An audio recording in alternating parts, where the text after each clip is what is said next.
Hi all, എല്ലാവർക്കും let's ക്രാക്കിലേക്ക് സ്വാഗതം. അപ്പോൾ നമ്മൾ HSIൻ്റെ ക്ലാസ് തുടങ്ങുന്നതിനെക്കുറിച്ച്, ക്ലാസ് അല്ല ഒരു ഗ്രൂപ്പ് തുടങ്ങുന്നതിനെക്കുറിച്ച്, സ്റ്റഡി ഗ്രൂപ്പ് തുടങ്ങിയാലോ ഒരുമിച്ച് പഠിച്ചാലോ എന്നൊക്കെ പറഞ്ഞൊരു വീഡിയോ ഇട്ടിട്ടുണ്ടായിരുന്നു. അപ്പോൾ അതിന് ശേഷം ഞാനൊരു ടെലിഗ്രാം ഗ്രൂപ്പ് തുടങ്ങുകയുണ്ടായി. പക്ഷെ അത് എനിക്ക് സക്സസ് ആയിട്ട് മുന്നോട്ട് കൊണ്ടുപോകാൻ പറ്റുമെന്ന് തോന്നാത്തതുകൊണ്ട് തന്നെ ഞാൻ ആ വീഡിയോയും ടെലിഗ്രാം ചാനലൊക്കെ ഡിലീറ്റ് ചെയ്യാണ് ഉണ്ടായത് കേട്ടോ. അപ്പോൾ എന്തായാലും എൻ്റെ കയ്യിലുള്ളത് ടാലൻറ്റ് റാങ്ക് ഫയലാണ്, ഞാൻ ഒരിക്കൽ പറഞ്ഞിട്ടുണ്ട്. അപ്പോൾ അതെങ്ങനെയുണ്ട്, കൊള്ളാമോ, അങ്ങനെയൊക്കെ ഓരോരുത്തർ ചോദിക്കാറുണ്ട്. അപ്പോൾ അതിലൊരു ഭാഗം ഇവിടെ വീഡിയോ ആയിട്ട് ചെയ്യാമെന്ന് ഓർത്തു. അപ്പോൾ നിങ്ങൾക്ക് മനസ്സിലാവുമല്ലോ എങ്ങനെയാണ് ആ ബുക്കിൽ കണ്ടൻറ്റ് കൊടുത്തിട്ടുള്ളത്, യൂസ്ഫുൾ ആവുമോ എന്നുള്ളതൊക്കെ നിങ്ങൾക്കൊന്ന് മനസ്സിലാവുമല്ലോ. ഇത് ഇതേപോലെ കണ്ടിന്യൂ ചെയ്ത് പോകണമെന്നാണ് വെച്ചാൽ നമുക്ക് അങ്ങനെ നോക്കാം കേട്ടോ. അപ്പോൾ നമുക്ക് ഫസ്റ്റ് മൊഡ്യൂൾ വരുന്നത് പാർട്ട് ബിയിൽ പാർട്ടിക്കിൾ ഡൈനാമിക്സ് അഥവാ കണികാഗതികമാണ്.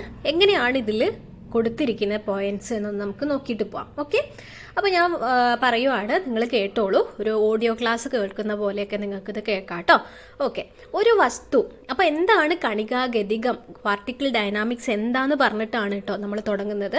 അപ്പം ഒരു വസ്തു ചലനത്തിലായിരിക്കുമ്പോൾ അവയിൽ പ്രയോഗിക്കുന്ന ബലങ്ങളെക്കുറിച്ചും അവയുടെ ഫലങ്ങളെക്കുറിച്ചും പഠിക്കുന്ന ശാസ്ത്രശാഖയാണ് കണികാഗതികം അഥവാ നമ്മൾ ഡൈനാമിക്സ് എന്ന് പറയുന്നത് അല്ലേ. അപ്പോൾ കൈനറ്റിക്സ് എന്തായിരിക്കും?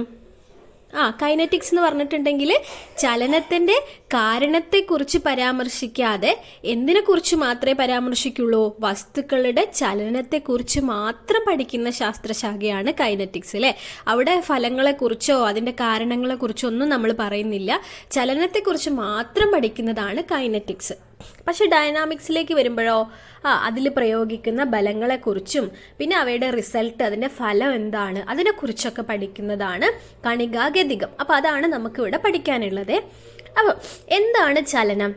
സിമ്പിളായിട്ട് പറയുവാണെങ്കിൽ സമയത്തിനനുസരിച്ച് ഒരു വസ്തുവിനുണ്ടാകുന്ന സ്ഥാനമാറ്റമാണ് ചലനം അല്ലേ. എ എന്ന് പറയുന്ന ഒരു പൊസിഷനിൽ നിന്ന് ബി എന്ന പൊസിഷനിലാണ് അടുത്ത സെക്കൻഡിലെങ്കിൽ ആ വസ്തുവിന് ചലനം ഉണ്ടായിട്ടുണ്ട്, സ്ഥാനമാറ്റം സംഭവിച്ചിട്ടുണ്ട് എന്ന് നമ്മൾ പറയാറുണ്ട്. ഓക്കെ, ഇനി സമയത്തിനനുസരിച്ച് ഒരു വസ്തുവിന് സ്ഥാനമാറ്റം ഇല്ലെങ്കിൽ നമ്മൾ എന്ത് പറയും അതിനെ? വസ്തു നിശ്ചലാവസ്ഥയിലാണ് എന്ന് നമുക്ക് പറയാം. ഓക്കെ, ഇത് നിങ്ങൾക്കൊരു ഡിസ്റ്റർബൻസ് ആണോ? ഈ ഒരു എന്താ പറയുക, ഈ ഒരു ഫ്ലോട്ടിംഗ് ബട്ടൺ ഇല്ലയെന്ന് വിശ്വസിക്കുന്നു. ഓക്കെ, അപ്പോൾ നമ്മൾ പറഞ്ഞുകൊണ്ടിരുന്നത് എന്തായിരുന്നു? സമയത്തിനനുസരിച്ച് ഒരു വസ്തുവിന് സ്ഥാനമാറ്റം ഇല്ലെങ്കിൽ നമുക്ക് എന്ത് പറയാം? അത് നിശ്ചലാവസ്ഥയിലാണെന്ന് പറയാം. ഒരു വസ്തുവിൻ്റെ ചലനാവസ്ഥയോ നിശ്ചലാവസ്ഥയോ പ്രതിപാദിക്കാം നാം ഏതൊരു വസ്തുവിനെയാണോ അടിസ്ഥാനമാക്കിയെടുക്കുന്നത് ആ വസ്തുവിനെയാണ് നമ്മൾ റെഫറൻസ് ബോഡി അഥവാ അവലംബക വസ്തു എന്ന് പറയുന്നത് അല്ലേ. അപ്പോൾ അവലംബക വസ്തു നമുക്ക് എന്തും ആവാം. ഇപ്പം നമ്മൾ മുറ്റത്തുള്ളൊരു മരം ആവാം, ഇല്ലെങ്കിൽ നമ്മൾ ബസ് പോകുമ്പോൾ നമ്മുടെ ബസ് സ്റ്റോപ്പ് ആവാം. എന്ത് തന്നെ ആയാലും അവലംബക വസ്തുവിനെ അപേക്ഷിച്ചിട്ട് നമുക്ക് വസ്തുവിന് സ്ഥാനമാറ്റം ഉണ്ടായോ ഇല്ലയോ എന്ന് പറയാനായിട്ട് സാധിക്കും. അപ്പോൾ അതിനെ നമ്മളെ സഹായിക്കുന്നത് എന്തോ അല്ലെങ്കിൽ നമ്മൾ അടിസ്ഥാനമാക്കി എടുക്കുന്നത് എന്തോ അതിനെയാണ് നമ്മൾ അവലംബക വസ്തു എന്ന് പറയുന്നത് അല്ലേ. ഇപ്പോൾ ഒരു പശുവിനെ തറച്ചിരിക്കല്ല, പശുവിനെ കെട്ടിയിരിക്കുന്നത് ഒരു കുറ്റി ഉണ്ടാവുമല്ലോ പറമ്പിൽ.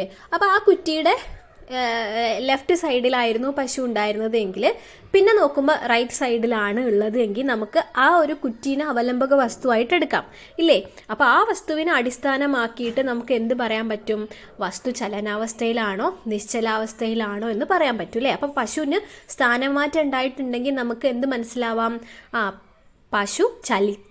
പശുവിന് ചലനം അവിടെ നടന്നിട്ടുണ്ട് എന്നുള്ളത് നമുക്ക് മനസ്സിലാക്കാൻ പറ്റും. അപ്പോൾ അവലംബക വസ്തു എന്താണെന്നുള്ളത് ഒരു ഏകദേശം ഐഡിയ കിട്ടിയിട്ടുണ്ടാവുമല്ലോ. ഇതൊക്കെ സിമ്പിളായിട്ട് അറിയുന്ന കാര്യങ്ങളാണ്, പറഞ്ഞിട്ട് പോകുന്നു എന്നേ ഉള്ളൂ കേട്ടോ. ഓക്കെ, ഇനി അവലംബക വസ്തുവിനെ അപേക്ഷിച്ച് ഒരു വസ്തുവിൻ്റെ സ്ഥാനം മാറുന്നുണ്ടെങ്കിൽ ആ വസ്തു ചലനത്തിലാണ് എന്ന് നമ്മൾ പറഞ്ഞു. സ്ഥാനം മാറുന്നില്ലെങ്കിലോ ആ വസ്തു നിശ്ചലാവസ്ഥയിലാണ്. ഇപ്പോൾ അവലംബക വസ്തുവാണിത്. ആദ്യം ഇതിൻ്റെ പൊസിഷൻ വസ്തു ഇവിടെ ആയിരുന്നു എങ്കിൽ പിന്നെ നോക്കുമ്പം ഈ ഭാഗത്താണ് ഉള്ളത് എങ്കിൽ നമുക്ക് എന്ത് മനസ്സിലായിട്ടുണ്ട്? അവിടെ ചലനം സംഭവിച്ചിട്ടുണ്ട് എന്ന് മനസ്സിലാക്കാം. ഇനി ബലവും ചലനവും എന്താ പറയുന്നത്? നിശ്ചലാവസ്ഥയിലുള്ള വസ്തുക്കൾ ബലം പ്രയോഗിച്ച് ചലിപ്പിക്കാനും ചലിക്കുന്ന വസ്തുക്കളെ നിശ്ചലമാക്കുന്നതിനും ബലം പ്രയോഗിക്കുന്നതിലൂടെ സാധിക്കുമല്ലോ. അപ്പം ഇപ്പോൾ ഒരു ബോൾ, ആ ബോൾ തറയിൽ ഇങ്ങനെ നിശ്ചലാവസ്ഥയിലാണ് എങ്കിൽ അതിനെ ചലിപ്പിക്കാൻ നമ്മൾ എന്ത് ചെയ്യും? നമ്മൾ കാലുകൊണ്ട് ഒരു തട്ട് കൊടുക്കും അല്ലേ? ആ തട്ട് കൊടുക്കുക എന്ന് പറഞ്ഞു കഴിഞ്ഞാൽ എന്താ? ഒരു ബലം പ്രയോഗിക്കുക ചെയ്തത്. അപ്പം നിശ്ചലാവസ്ഥയിൽ ഉണ്ടായിരുന്ന ബോളിന് എന്ത് സംഭവിക്കും? അത് ചലനാവസ്ഥയിലേക്ക് മാറും. ഇനി ഉരുണ്ടു വരുന്ന ഒരു ബോളാണ് എങ്കിൽ, അതായത് ചലനാവസ്ഥയിലുള്ള ഒരു ബോളാണെങ്കിൽ അതിനെ നിശ്ചലാവസ്ഥയിലേക്ക് ആക്കാൻ നമ്മൾ എന്ത് ചെയ്യും? കാല് കൊണ്ടൊന്ന് തടഞ്ഞു നിർത്തും അല്ലേ? അപ്പം അവിടെയും നമ്മൾ ബലം പ്രയോഗിക്കുകയാണല്ലോ ചെയ്തത്. അപ്പം നമുക്ക് എങ്ങനെ പറയാം? നിശ്ചലാവസ്ഥയിലുള്ള വസ്തുക്കൾ ബലം പ്രയോഗിച്ചിട്ട് നമുക്ക് അതിനെ ചലിപ്പിക്കാനും അതേപോലെ ചലിച്ചുകൊണ്ടിരിക്കുന്ന ഒരു വസ്തുവിനെ നിശ്ചലമാക്കുന്നതിനും നമുക്ക് ബലം പ്രയോഗിക്കുന്നതിലൂടെ സാധിക്കുമെന്നാണ് പറയുന്നത്. ഓക്കെ, അതേപോലെ തന്നെ ഈ ചലനത്തിൻ്റെ ദിശ മാറ്റാനും അല്ലേ? ഇപ്പോൾ ക്രിക്കറ്റിലൊക്കെ നമ്മൾ നേരെ വരുന്ന ബോളിനെ ഫോഴ്സ് കൊടുക്കുകയാണല്ലോ ബാറ്റ് കൊണ്ട് തട്ടുക എന്ന് പറയുന്നത്. അപ്പോൾ ആ ബോളിൻ്റെ ദിശ എന്താണ്? മാറുന്നില്ലേ അവിടെ? ഇല്ലേ? അപ്പോൾ ചലനത്തിൻ്റെ ദിശ മാറ്റാനും അതേപോലെ തന്നെ ചലനവേഗം കൂട്ടുകയോ കുറയ്ക്കുകയോ ചെയ്യാനൊക്കെ നമുക്ക് ബലം പ്രയോഗിക്കണം എന്നുള്ളതൊക്കെയാണ് ഇവിടെ ബലവും ചലനവും എന്ന് പറയുന്ന ഒരു പോയിന്റിൽ പറയുന്നത് കേട്ടോ. ഇനി അടുത്ത പ്രധാനപ്പെട്ട പോയിന്റാണ്, ആധുനിക ശാസ്ത്രത്തിന്റെ പിതാവ് എന്നറിയപ്പെടുന്നത് ആരാണ്? ഗലീലിയോ ആണ്. അതിലാർക്കും ഡൗട്ടൊന്നും ഇല്ലല്ലോ. ചിലർക്ക് ഇനി അത് മാറിപ്പോവുക വെച്ചാൽ എന്താ പറയുക, അപ്പോൾ ന്യൂട്ടനെയും ഐൻസ്റ്റീനെയും ആരൊക്കെയോ ഒരുമിച്ച് ഓപ്ഷനിൽ കാണുമ്പോൾ ചിലർക്ക് തെറ്റിപ്പോവാം അല്ലേ? ഇതൊക്കെ എന്ത് തെറ്റാനാന്ന് വിചാരിക്കും. പക്ഷെ നമുക്ക് ഓപ്ഷൻസ് കാണുമ്പോൾ അങ്ങനെയൊക്കെയാണ്, ചില തെറ്റുകളൊക്കെ വരും അല്ലേ? അപ്പം ആധുനിക ശാസ്ത്രത്തിന്റെ പിതാവാണ് ആര്? ഗലീലിയോ. അപ്പം യോ എന്ന് ആലോചിച്ചാൽ മതി കേട്ടോ. ഇനി എന്താണ് പോയിന്റ് വസ്തുക്കൾ? എന്താണ് പോയിന്റ് ഒബ്ജക്ട്സ്? ഒരു വസ്തു, ഏതെങ്കിലും ഒരു വസ്തു ആയിക്കോട്ടെ, ഇപ്പോൾ കാർ ആയിക്കോട്ടെ നമ്മുടെ വസ്തു, ആ വസ്തു സഞ്ചരിക്കുന്ന ദൂരം വസ്തുവിൻ്റെ വലുപ്പത്തേക്കാൾ വളരെ കൂടുതലാണെങ്കിൽ അതിൻ്റെ വലുപ്പം നമുക്കവിടെ അവഗണിക്കാം. ഓക്കെ, അത്തരം വസ്തുക്കളെയാണ് നമ്മൾ പോയിന്റ് വസ്തുക്കൾ എന്ന് പറയുന്നത്. ഇപ്പം ഒരു ഹൈവേയിലൂടെ പോകുന്ന കാറിനെ നമ്മൾ കൺസിഡർ ചെയ്യാം. അത് ഒത്തിരി ദൂരം ട്രാവൽ ചെയ്യുന്നുണ്ടെന്ന് വിചാരിക്കാം. അപ്പം നമുക്ക് എന്ത് ചെയ്യാം? ആ കാറിൻ്റെ വലിപ്പം അല്ലെങ്കിൽ ആ കാർ എന്ന് പറയുന്നതിന് നമുക്കൊരു പോയിന്റ് ഒബ്ജക്റ്റ് ആയിട്ട് എടുക്കാം. അതിൻ്റെ വലിപ്പം നമുക്ക് അവിടെ അവഗണിക്കാം എന്നുള്ളതാണ് പറയുന്നത്. അത്തരം വസ്തുക്കളെയാണ് നമ്മൾ പോയിന്റ് ഒബ്ജക്ട്സ് എന്ന് പറയുന്നത്. മനസ്സിലായോ? ഇപ്പം സണ്ണിനെ ചുറ്റുന്ന പ്ലാനറ്റ്, ഓർബിറ്റ് ചെയ്യുന്ന പ്ലാനറ്റിനെ നമുക്ക് വേണമെങ്കിൽ പോയിന്റ് ഒബ്ജക്റ്റ് ആയിട്ട് കണക്കാക്കാം. അതേപോലെ ഇപ്പം ഞാൻ പറഞ്ഞ കാറും ഹൈവേയും തന്നെ എടുത്താൽ നിങ്ങൾക്ക് ഐഡിയ കിട്ടും. ഓക്കെ, ഇനി നമുക്ക് ചലനങ്ങൾ 3 വിധം ഉള്ളത് നോക്കാലോ. 1 ഡയമെൻഷണൽ, 2 ഡയമെൻഷണൽ, 3 ഡയമെൻഷണൽ. അപ്പം നമ്മൾ എങ്ങനെയൊക്കെയാണ് പഠിച്ചു വരുന്നത്? എന്താണ് ചലനം എന്ന് പറഞ്ഞു, അവിടെ ബലത്തിൻ്റെ റോൾ എന്താണെന്ന് പറഞ്ഞു അല്ലേ? ഇപ്പം നമ്മൾ പറയുന്നത് എന്താണ്? ഡിഫറെൻറ്റ് ടൈപ്പ് ഓഫ് മോഷൻസ് ആണ് പറയാൻ പോകുന്നത്. അതായത് 1 ഡയമെൻഷണൽ, 2 ഡയമെൻഷണൽ, 3 ഡയമെൻഷണൽ. അപ്പം ഏകമാന ചലനം എന്ന് പറഞ്ഞു കഴിഞ്ഞാൽ അത് വിവരിക്കാൻ നമുക്ക് അവിടെ ഒരൊറ്റ ആക്സിസ് മതി അല്ലേ? അല്ലെങ്കിൽ ഒറ്റ അക്ഷം മതി എന്നുള്ളതാണ്. അതാണ് ഇവിടെ പറയുന്നത്. അതിനെയാണ് നമ്മൾ ഏകമാന ചലനം എന്ന് പറയുന്നത്. അപ്പോൾ അതിന് ഉദാഹരണവും ഇവിടെ കൊടുത്തിട്ടുണ്ട്. നേർരേഖയിലുള്ള വാഹനത്തിൻ്റെ ചലനം. അപ്പം നേർരേഖയിലുള്ള എന്തും നമുക്ക് പറയാം അല്ലേ? നേർരേഖയിലുള്ള ചലനങ്ങളൊക്കെ ഏകമാന ചലനങ്ങളാണ്. നേർരേഖയിലുള്ള വാഹനത്തിൻ്റെ ചലനം. ഇനി ദ്വിമാന ചലനങ്ങളാവുമ്പോഴോ? ദ്വിമാന ചലനം ആവുന്ന സമയത്ത് എന്താ പറയുക? 2 അക്ഷങ്ങൾ നമുക്ക് ആവശ്യമാണ്. അപ്പം നമ്മൾ എക്സും വൈയും എടുക്കാറുണ്ട് അല്ലേ? ദ്വിമാന ചലനങ്ങളാവുമ്പം എക്സും വൈയും ആക്സസ് എടുക്കാറുണ്ട്. അവിടെ നമ്മൾ പ്രൊജക്റ്റൈൽ മോഷൻ പഠിക്കുന്നുണ്ട്. അതാണ് ഉദാഹരണമായിട്ട് ഇവിടെ കൊടുത്തിരിക്കുന്നത്. ഇനി നമുക്ക് ത്രിമാന ചലനത്തിലേക്ക് പോവാം. അതായത് 3 ഡയമെൻഷണൽ മോഷൻ. ത്രിമാന ചലനത്തിന് നമുക്ക് എത്ര അക്ഷങ്ങൾ ആവശ്യമാണ്? 3 അക്ഷങ്ങളാണ് ആവശ്യമായിട്ടുള്ളത്. അപ്പോൾ 3D ആയിരിക്കും. അപ്പോൾ ആകാശത്ത് പറക്കുന്ന ഒരു പക്ഷി നമുക്ക് ത്രിമാന ചലനത്തിൽ പറയാം. ഓക്കെ, സിമ്പിളാണല്ലോ, കൂടുതലായിട്ടൊന്നും പറയാനില്ല. ഇനി ഒരു വസ്തുവിൻ്റെ നേർരേഖയിലൂടെയുള്ള ചലനത്തെയാണ് നമ്മൾ എന്ത് പറയുന്നത്? നേർരേഖാ ചലനം അഥവാ ലീനിയർ മോഷൻ എന്ന് പറയുന്നത്. വസ്തുവിൻ്റെ നേർരേഖയിലൂടെയുള്ള ചലനമാണെങ്കിൽ അതിനെ സിമ്പിളായിട്ട് നേർരേഖാ ചലനം എന്ന് പറയാം. ഉദാഹരണം എന്താ? മാമ്പഴം ഞെട്ടറ്റ് വീഴുന്നു, ലിഫ്റ്റ് ഉയരുന്നു, വെടിയുണ്ടയുടെ ചലനം ഒക്കെ നേർരേഖാ ചലനങ്ങൾക്ക് ഉദാഹരണങ്ങളാണ്. ഇനി നേർരേഖയിൽ സഞ്ചരിക്കുന്ന ഒരു വസ്തു സമയത്തിൻ്റെ തുല്യ ഇടവേളകളിൽ തുല്യ ദൂരങ്ങൾ സഞ്ചരിച്ചാൽ അതിനെ നേർരേഖയിലൂടെയുള്ള സമചലനം എന്ന് പറയുന്നു. അപ്പോൾ uniform motion along A straight line എന്താണെന്നാണ് പറഞ്ഞത്. എന്താ സമചലനം? ആ ഒരു വാക്കിൽ നിന്ന് തന്നെ നമുക്ക് കിട്ടും. എന്താ? തുല്യ സമയ ഇടവേളകളിൽ തുല്യ ദൂരം സഞ്ചരിക്കുക. അത്രയേ ഉള്ളൂ. തുല്യ സമയ ഇടവേളകളിലും തുല്യ ദൂരമാണ് വസ്തു സഞ്ചരിക്കുന്നതെങ്കിൽ ആ വസ്തു സമചലനത്തിലാണ് എന്ന് നമുക്ക് പറയാം. ഇനി നമുക്കിവിടെ ഒരു ഗ്രാഫ് നോക്കാം. ഈ ഗ്രാഫ് കണ്ടില്ലേ നിങ്ങൾ? നിശ്ചലാവസ്ഥയിലുള്ള ഒരു വസ്തു എന്താ കൊടുത്തിരിക്കുന്നത്? ഇവിടെ എക്സ് ആക്സിസിൽ എന്താ ഉള്ളത്? സമയമുള്ളത്. വൈ ആക്സിസിൽ എന്തുണ്ട്? ദൂരമുണ്ട്. മീറ്ററിൽ ദൂരമുണ്ട് കൊടുത്തിട്ടുണ്ട്. അപ്പോൾ ഓരോ സമയം ഇവിടെ കൊടുത്തത് 2, 4, 6 അങ്ങനെയാണെന്ന് വിചാരിക്കാം. 2 സെക്കൻഡ്, 4 സെക്കൻഡ്, 6 സെക്കൻഡ്, 8 സെക്കൻഡ് ആണെന്ന് വിചാരിക്കാം. ഇവിടെ ദൂരം കൊടുത്തിട്ടുണ്ട്. ഇപ്പം ദൂരം 2, 4, 6 എന്ന് പറഞ്ഞിട്ടാണെന്ന് വിചാരിക്കാം. മീറ്ററാണേ. അപ്പോൾ 2 സെക്കൻഡിൽ എത്ര മീറ്ററാണ്? 4 മീറ്റർ. 4 സെക്കൻഡിലും 4 മീറ്റർ. 6 സെക്കൻഡിലും 4 മീറ്റർ. അപ്പോൾ എന്ത് മനസ്സിലാക്കാം? പൊസിഷൻ എന്ത് ചെയ്യുന്നില്ല? മാറുന്നില്ല. സമയം മാറുന്നതിനനുസരിച്ച് വസ്തുവിൻ്റെ സ്ഥാനത്തിൽ ഒരു മാറ്റവും ഇല്ല. അപ്പം നമുക്ക് ആ വസ്തു എന്തിലാന്ന് പറയാം? നിശ്ചലാവസ്ഥയിലാണെന്ന് പറയാം. ഗ്രാഫിൻ്റെ അകത്തുനിന്ന് അതാണ് നമുക്ക് മനസ്സിലാക്കാനായിട്ട് സാധിക്കുന്നത്. ഇനി സമചലനത്തിലുള്ള ഒരു വസ്തുവിൻ്റെ സ്ഥാന സമയ ഗ്രാഫ് എങ്ങനെയായിരിക്കുക? ഈ ചിത്രത്തിൽ കൊടുത്തിരിക്കുന്നത് അല്ലേ? ഇവിടെ സെക്കൻഡ് ഇങ്ങനെ മാറുന്നുണ്ട്. 2, 4, 6, 8 എന്ന് പറഞ്ഞ് മാറുന്നുണ്ട്. ഇവിടെയും അതേപോലെ തന്നെ ഏതെങ്കിലും ഒരു അളവ് കൊടുക്കുകയാണ്. അപ്പോൾ എന്താണ്? തുല്യ സമയ ഇടവേളകളിൽ തുല്യ ദൂരമാണ് സഞ്ചരിക്കുന്നത് എങ്കിൽ അതിനെയാണ് നമ്മൾ സമചലനം എന്ന് പറയുന്നത്. അതാണ് ഈ ഗ്രാഫ് കാണിക്കുന്നത്. ഇനി നമ്മൾ നമ്മുടെ ഓരോ എന്താ പറയുക അളവുകളിലേക്ക് പോവുകയാണ് അല്ലേ? ദൂരം, സ്ഥാനാന്തരം, അതൊക്കെ എങ്ങനെയാണ് വ്യത്യാസപ്പെട്ടിരിക്കുന്നത്, തമ്മിലുള്ള വ്യത്യാസങ്ങൾ എന്തൊക്കെയാണെന്ന് നോക്കാം. ഓക്കെ, ഡിസ്റ്റൻസ് ആൻഡ് ഡിസ്പ്ലേസ്മെൻറ്റ് ഇതൊക്കെ സിമ്പിളായിട്ടുള്ള പോയിൻ്റ് ആയതുകൊണ്ടാണ് സ്പീഡിൽ പറഞ്ഞു പോകുന്നത് കേട്ടോ. ഓക്കെ, അപ്പോൾ ദൂരം എന്ന് പറഞ്ഞാൽ എന്താ? നമ്മൾ ആകെ സഞ്ചരിച്ച പാതയുടെ നീളത്തിനെയാണ് നമ്മൾ ദൂരം എന്ന് പറയുന്നത് അല്ലേ? നമ്മൾ എത്ര ദൂരം സഞ്ചരിച്ചോ അതിൻ്റെ ആ പാതയുടെ ആകെ നീളം എന്താണോ അതാണ് ദൂരം എന്ന് പറയുന്നത്. ദൂരത്തിൻ്റെ യൂണിറ്റ് എന്താണ്? മീറ്ററാണ്. ഞാൻ മുമ്പ് ഉപയോഗിച്ചിരുന്ന ഒരു ആപ്പല്ല ഇപ്പോൾ റെക്കോർഡ് ചെയ്യാൻ ഉപയോഗിക്കുന്നത് കേട്ടോ. അതിൻ്റെ ഒരു ബുദ്ധിമുട്ടുണ്ട്. ഈ ഒരു വീഡിയോയിൽ നിങ്ങൾക്ക് ത്രൂ ഔട്ട് കാണാൻ സാധിക്കും.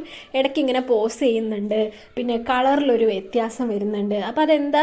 അത് മുമ്പ് ചെയ്തു വന്ന ആ ഒരു രീതിയിൽ തന്നെ ചെയ്യാൻ ശ്രമിക്കാം കേട്ടോ. ഇനി ഇതൊന്നും നിങ്ങൾ എന്താ പറയുക ഒന്ന് ഇതാക്കുക കേട്ടോ. അടുത്ത വീഡിയോ മുതൽ നമുക്ക് ശ്രദ്ധിച്ച് ചെയ്യാവേ. അപ്പം ദൂരത്തിൻ്റെ യൂണിറ്റ് എന്താണ്? മീറ്ററാണ്. സ്മോൾ ലെറ്റർ എമ്മിലാണ് നമ്മൾ കാണിക്കുക അല്ലേ? ഇനി എന്താണ് സ്ഥാനാന്തരം? ഇനി നന്നായിട്ട് മനസ്സിലാക്കുക.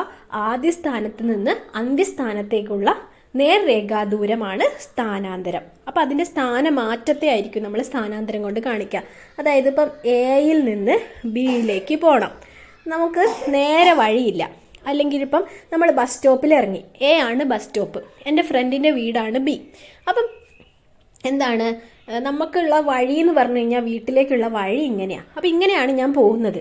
അപ്പം ഞാൻ ഈ വഴിയിൽ തന്നെ സഞ്ചരിക്കണം. ഇങ്ങനെ റോഡുള്ളൂ അവളുടെ വീട്ടിലേക്ക്. അപ്പം എത്ര ദൂരം ഞാൻ സഞ്ചരിച്ചോ ആ പാതയുടെ നീളമാണ് എന്തെന്ന് പറയുന്നത്? ദൂരം എന്ന് പറയുന്നത്. ഇതാണ് ഞാൻ സഞ്ചരിച്ച ദൂരം. പക്ഷെ ഇങ്ങനെ ഒരു വഴി ഉണ്ടായിരുന്നെങ്കിൽ അത് എത്ര നന്നായിരുന്നു അല്ലേ? ഇങ്ങനെ നേരെ ഒരു വഴി എയിൽ നിന്ന് ബിയിലേക്ക്. അപ്പോൾ ആദ്യ സ്ഥാനത്ത് നിന്ന് അന്ത്യസ്ഥാനത്തേക്കുള്ള ഈ നേർരേഖാ ദൂരത്തിനാണ് നമ്മൾ എന്ത് പറയുന്നത്? സ്ഥാനാന്തരം എന്ന് പറയുന്നത്. അപ്പം സ്ഥാനാന്തരം എന്താണെന്ന് മനസ്സിലായല്ലോ? ആദ്യ സ്ഥാനവും അന്ത്യസ്ഥാനവും തമ്മിലുള്ള ആ ഒരു ദൂരം ഇല്ലേ, അതാണ് സ്ഥാനാന്തരം എന്ന് പറയുന്നത്. അപ്പോൾ സ്ഥാനാന്തരം എപ്പോഴും ദൂരത്തേക്കാൾ ഒന്നെങ്കിൽ ദൂരത്തിന് ഈക്വൽ ആയിരിക്കും, അല്ലെങ്കിൽ ദൂരത്തിൽ നിന്ന് കുറവായിരിക്കും അല്ലേ? ഓക്കെ, ദൂരമായിരിക്കും എപ്പോഴും കൂടുതലുണ്ടാവുക. അപ്പോൾ ഇവിടെ എൻ്റെ ഫ്രണ്ടിൻ്റെ വീട്ടിലേക്ക് ഈ റോഡില്ല, ഇങ്ങനെ ഒരു റോഡില്ല. അതുകൊണ്ടാണ് ഞാനിങ്ങനെ വളഞ്ഞു പൊളഞ്ഞൊക്കെ പോയത്. അപ്പോൾ നേരെ ഒരു റോഡ് വന്നിരുന്നെങ്കിൽ അതാണ് സ്ഥാനാന്തരം അല്ലേ? ഇനി സ്ഥാനാന്തരത്തിന് എന്താണ്? ദിശയും പരിമാണവും ഉണ്ട്. നമ്മൾ പറയാറുണ്ട് അല്ലേ? ഡയറക്ഷനും മാഗ്നിറ്റ്യൂഡും ഉണ്ട് എന്ന് പറയാറുണ്ട്. അത്തരം അളവുകളെയാണ് സദിശ അളവുകൾ, അതായത് ദിശ ചേർത്ത് പറയുന്നതിനെയാണ് സദിശ അളവുകൾ എന്ന് പറയുന്നത്. സദിശ അളവുകൾക്ക് ഉദാഹരണമാണ് സ്ഥാനാന്തരം. എന്നാൽ ദൂരം ഒരു അദിശ അളവാണ്. അതിന് നമ്മൾ ദിശ ചേർത്തല്ല പറയുന്നത് അല്ലേ? ഇനി സ്ഥാനാന്തരത്തിൻ്റെ യൂണിറ്റ് എന്താണ്? അതും മീറ്റർ തന്നെയാണ്. സ്ഥാനാന്തരത്തിൻ്റെയും പാദദൈർഘ്യത്തിൻ്റെയും പരിമാണം തുല്യമല്ല. ഓക്കെ, ഇനി ദൂരവും സ്ഥാനാന്തരവും തമ്മിലുള്ള വ്യത്യാസം കാണിക്കുന്ന ഒരു പട്ടിക കൊടുത്തിട്ടുണ്ട്. അതൊന്ന് നമുക്ക് നോക്കാം. ദൂരം എന്ന് പറഞ്ഞു കഴിഞ്ഞാൽ സഞ്ചരിച്ച പാതയുടെ ആകെ നീളമാണ് എന്ത് എന്ന് പറയുന്നത്? ദൂരം എന്ന് പറയുന്നത്. കുറച്ചൊരു ബുദ്ധിമുട്ടായിട്ടുണ്ട് ഈ ഒരു PDF ഒക്കെ. അപ്പോൾ നമ്മൾ പറയുന്നത് എന്താണ്? സഞ്ചരിച്ച പാതയുടെ ആകെ നീളമാണ് ദൂരം എന്ന് പറയുന്നത്. സ്ഥാനാന്തരമാണെങ്കിലോ ആദ്യ സ്ഥാനത്ത് നിന്ന് അന്ത്യസ്ഥാനത്തേക്കുള്ള നേർരേഖാ ദൂരം. ദൂരം ഒരു അദിശ അളവാണ്, സ്ഥാനാന്തരം ഒരു സദിശ അളവാണ്. ഇനി സ്ഥാനാന്തരത്തിൻ്റെ പരിമാണത്തോട് തുല്യമോ അതിൽ കൂടുതലോ ആയിരിക്കും ഏത്? ദൂരം എന്ന് പറഞ്ഞാൽ അല്ലേ. അപ്പോൾ സ്ഥാനാന്തരോ ഒന്നെങ്കിൽ ദൂരത്തിൻ്റെ പരിമാണത്തോട് തുല്യമോ അല്ലെങ്കിൽ അതിൽ കുറവോ ആയിരിക്കും സ്ഥാനാന്തരം. ഓക്കെ. ഇനി ഇവിടെ ഒരു പ്രീവിയസ് ക്വസ്റ്റ്യൻ ഉണ്ട്. HSA ഫിസിക്കൽ സയൻസ് 2016 ക്വസ്റ്റ്യൻ ആണ്. സ്ഥാനാന്തരവും ദൂരവും തമ്മിലുള്ള അംശബന്ധം ഒന്നായിരിക്കോ? അല്ല അല്ലേ. ഒന്നിനേക്കാൾ ചെറുതോ അല്ലെങ്കിൽ തുല്യമോ ആയിരിക്കും. എന്തായാലും ആൻസർ നിങ്ങൾക്ക് ഇവിടെ കാണാം. ഞാനത് ഹൈഡ് ചെയ്യാൻ മറന്നുപോയി. ആൻസർ ഏതാണ് വരുന്നത്? ഓപ്ഷൻ ബി ആണ് വരുന്നത്. സ്ഥാനാന്തരവും ദൂരവുമാണ്. ശ്രദ്ധിക്കണം അല്ലേ. സ്ഥാനാന്തരവും ദൂരവുമാണ് ചോദിച്ചിരിക്കുന്നത്. ആ ഓർഡറിൽ തന്നെ വേണം. അപ്പോൾ ഒന്നിനേക്കാൾ ചെറുതോ അല്ലെങ്കിൽ തുല്യമോ ആയിരിക്കും എന്നുള്ളതാണ് ആൻസർ വരുന്നത്. ഇനി ഒരു വസ്തു സഞ്ചരിക്കുന്നത് നേർരേഖയിലൂടെ ഒരേ ദിശയിലായിരിക്കുമ്പോൾ അതിൻ്റെ ദൂരത്തിൻ്റെയും സ്ഥാനാന്തരത്തിൻ്റെയും അളവുകൾ തുല്യമായിരിക്കും. അല്ലേ. ഒരു വസ്തു നേർരേഖയിലൂടെ ഇങ്ങനെ സഞ്ചരിക്കുകയാണ്. എയിൽ നിന്ന് ബിയിലേക്ക് നേർരേഖയിലാണ് സഞ്ചരിക്കുന്നതെങ്കിൽ അതിൻ്റെ ദൂരം, അതായത് എയിൽ നിന്ന് ബിയിലേക്കുള്ള ദൂരം എന്ന് പറഞ്ഞു കഴിഞ്ഞാൽ ഈ ഒരു പാതയുടെ നീളമാണല്ലോ. അതും സ്ഥാനാന്തരം എന്ന് പറഞ്ഞാലും എയും ബിയും തമ്മിലുള്ള വ്യത്യാസമാണല്ലോ അല്ലേ. അപ്പോൾ ആ അളവുകൾ എന്താണ്? അവിടെ തുല്യമാണ് നേർരേഖയിൽ സഞ്ചരിക്കുമ്പോൾ കേട്ടോ. ഇനി ഒരു വസ്തു ഒരു സ്ഥാനത്ത് നിന്നും മറ്റൊരു സ്ഥാനത്തേക്ക് ഏതു പാതയിലൂടെ സഞ്ചരിച്ചാലും ആദ്യസ്ഥാനവും അന്ത്യസ്ഥാനവും തമ്മിലുള്ള നേർരേഖാ ദൂരമാണ് സ്ഥാനാന്തരം. ഇല്ലേ, നേരത്തെ ഫ്രണ്ടിൻ്റെ വീട്ടിൽ പോകുന്ന കാര്യം പറഞ്ഞില്ലേ. ഞാൻ എൻ്റെ ഫ്രണ്ടിൻ്റെ വീട്ടിലേക്ക് ഇങ്ങനെയാണ് പോയത്. എങ്ങനെ പോയാലും അതൊന്നും നമ്മൾ മൈൻഡ് ചെയ്യേണ്ട. എയിൽ നിന്ന് ബിയിലേക്കുള്ള ഈ ഒരു നേർരേഖാ ദൂരമായിരിക്കും എന്ത്? സ്ഥാനാന്തരം എന്ന് പറയുന്നത്. ഓക്കെ. ഇനി ഒരു ചലനഗതിയിൽ സ്ഥാനാന്തരത്തിൻ്റെ പരിമാണം 0 ആവാം. അപ്പോൾ ദൂരം ഒരിക്കലും 0 ആവില്ല. കാരണം ആകെ പാതയുടെ നീളമാണ് ദൂരം എന്ന് നമ്മൾ പഠിച്ചിട്ടുണ്ട്. അതുകൊണ്ട് തന്നെ ദൂരം 0 ആവില്ല. സ്ഥാനാന്തരം എന്താവാം? 0 ആവാം. എന്നാൽ അവിടെയുള്ള പാദദൈർഘ്യം, അതായത് ദൂരം 0 ആവില്ല എന്നുള്ളത് മനസ്സിലാക്കി വെക്കുക. ഇപ്പോൾ സ്ഥാനാന്തരം എന്ന് പറഞ്ഞു കഴിഞ്ഞാൽ എന്താ പറയുക, ഇങ്ങനെ ഞാൻ സഞ്ചരിച്ചു എന്ന് വിചാരിക്കുക. അപ്പോൾ എൻ്റെ ആദ്യ സ്ഥാനവും അന്ത്യസ്ഥാനവും എന്താണ്? ഒരേ സാധനമാണ്. അതുകൊണ്ട് എന്ത് ചെയ്യും? അത് സ്ഥാനാന്തരം അവിടെ 0 ആവും അല്ലേ. ഓക്കെ. ഇനി ഇവിടെ ഒരു പോയിന്റ് കൊടുത്തിരിക്കുന്നത്, വാഹനങ്ങൾ സഞ്ചരിച്ച ദൂരം രേഖപ്പെടുത്താൻ ഉപയോഗിക്കുന്ന ഉപകരണം ഏതാണ്? അത് ഓഡോമീറ്റർ ആണ്. ഓഡോമീറ്റർ വാഹനങ്ങൾ സഞ്ചരിച്ച ദൂരം രേഖപ്പെടുത്താൻ ഉപയോഗിക്കുന്ന ഉപകരണം.